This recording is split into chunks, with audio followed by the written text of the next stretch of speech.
அரசர்கள் அவங்களுடைய ஆட்சி நிலத்தை பெருசு பண்ணணும், அவங்க பாதுகாப்பை இன்னும் பலப்படுத்தணும், ஒரு சத்தியத்துக்காகவோ ஒரு சபதத்துக்காகவோ பல போர்களை வெல்லணும் அப்படின்னு நினைக்கும் பொழுது வேல்பாரி அப்படிங்கிற ஒரு பழங்குடி தலைவன், அவனை குறுநில மன்னன் நம்ம படித்திருந்தாலும் அந்த நாவலில் அவனை மன்னன்னு கூட சொல்கிறது கிடையாது, ஒரு குழு தலைவன்.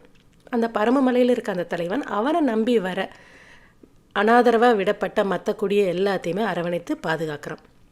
பின்வரும் சந்ததியினருக்கு அந்த மலையும் அந்த மலையோட வளமும் சிதையாமல் கொடுக்கணும் அப்படிங்கிறதுல ரொம்ப ரொம்ப திண்ணமாக இருக்கிறான். அதை படிக்கும் பொழுது தான் எனக்கு புரியுது, செல்வம்ங்கிறது வேறு, வளம் அப்படிங்கிறது வேறு, ரிச்சுங்கிறது வேறு, வெல்த் அப்படிங்கிறது வேறு. ஸோ என்னுடைய பார்வையில் மற்ற மன்னர்கள்னால் எந்த அளவுக்கு பெரிய பெரிய சாதனை புரிந்திருந்தாலும் என்னுடைய பார்வையில் வேல்பாரி மிகப்பெரிய சாதனையாளனாக எனக்கு தெரிகிறான். சரித்திரத்தை பார்க்கும்பொழுது அஃப்கோர்ஸ் நம்ம பெரிய பெரிய கோயில்களையும் பெரிய பெரிய அரண்மனைகளையும் அவங்களுடைய வரலாறெல்லாம் படிக்கும் பொழுது மற்ற மன்னர்களுடைய சரித்திரம் நமக்கு ஒரு சிலிர்ப்பையும் ஒரு பெருமிதத்தையும் தந்தாலும் இந்த வேல்பாரி படிக்கும் பொழுது அந்த எளிமையில் அவனுடைய வலிமை அதெல்லாத்தையும் யோசித்து பார்க்கும் பொழுது மனது முழுசும் ஒரு பெருமையும் ஒரு இருமாப்பும் இது மாதிரி வாழணும் அப்படிங்கிற ஒரு உந்துதலும் ஏற்படுறத நம்மளால் மறுக்கவே முடியாது.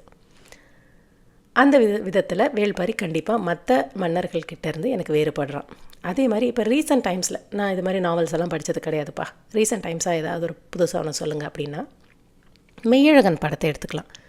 மெய்யழகன் படத்தில் வர அந்த மெய்யழகன்கிற அந்த கதாபாத்திரம் ரொம்ப பணக்கார கதாபாத்திரம் கிடையாது, பெரிய வீர தீர செயல் புரிந்தவன் கிடையாது, அவனுக்குன்னு ஒரு மாஸ் இன்ட்ரடக்ஷன் கிடையாது. அதெல்லாம் மீறியும் அவனால் ஸ்மார்ட்டாக இருக்க முடியும், கன்னிங்காக இருக்க முடியும். அதெல்லாம் இருந்தாலும் எனக்கு அது வேண்டாம், நான் அன்பாக மட்டும் இருக்கேன், மற்றவங்க அது மாதிரி இருந்தால் இருந்துட்டு போட்டும், என்னால் அன்பு மட்டும்தான் கொடுக்க முடியும், அந்த குழந்தைத்தனத்தை என்னால் ப்ரிசர்வ் பண்ணிக்க முடியும் அப்படின்ட்டு அந்த கேரக்டர் ஆரம்பத்துலேருந்து கடைசி வரையும் நிலைநிறுத்திட்டே இருக்கும்.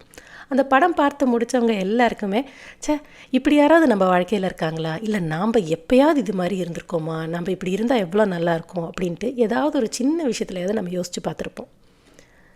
பெரிய பெரிய மாஸ் ஹீரோஸ், பெரிய பெரிய என்டர்டெயின்மெண்ட் இருக்கிற அந்த படங்களை பார்த்ததுக்கும் இது மாதிரி ஒரு பார்க்குறதுக்கும் ஒரு பெரிய வித்தியாசம் நம்ம மனசில் நிகழும்.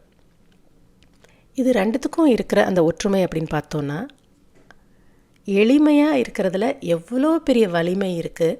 சரியான விஷயத்தை நம்ம செய்யும் பொழுது அதுக்கு எவ்வளவு எதிர்ப்பு வந்தாலும் நம்ம சரியாக தான் செஞ்சோம், நியாயத்திற்காக நின்றோம் அப்படின்னு நம்ம செய்யும் பொழுது அது கொடுக்குற அந்த வலிமையும் அந்த பெருமிதமும் வேறு விதமான திருப்தியை தரும் அப்படிங்கிறது நமக்கு நல்லாவே புரியுது.